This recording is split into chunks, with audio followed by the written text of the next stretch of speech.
નમસ્કાર, હું Rinku Prajapati public Indian ન્યૂઝમાં આપનું સ્વાગત કરું છું। શરૂઆત કરીએ આજના સમાચારની। આણંદ સ્થિત સત્યેન્દ્ર પેકેજિંગ કંપનીમાં કામ કરતા કામદારોએ મતદાન કરવાના લીધા શપથ।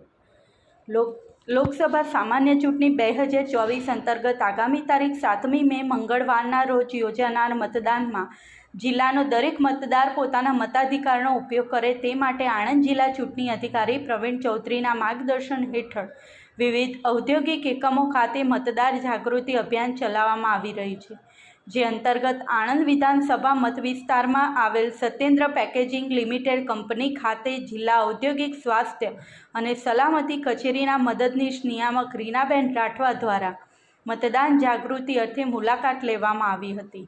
આ મુલાકાત દરમિયાન તેમણે કંપની ખાતે ફરજ બજાવતા કર્મચારીઓને મતદાન અવશ્ય કરવું જોઈએ। મતદાન કરવું એ આપણી ફરજ છે અને મતદાન કરીને લોકશાહીને મજબૂત બનાવવામાં પોતાનો ફાળો આપવાની વાત સમજાવીને એકમના કર્મચારીઓને મતદાન અવશ્ય કરવા માટેના શપથ લેવડાવવામાં આવ્યા હતા।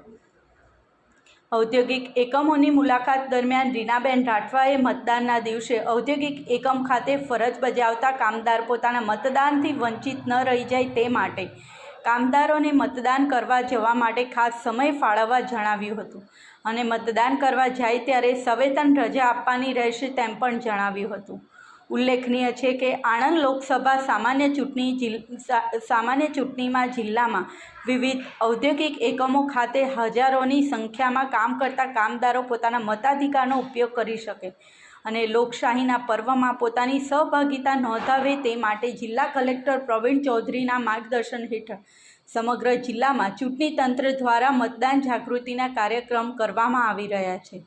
આ સાથે આજના સમાચારને અહીં સમાપ્ત કરીએ છીએ।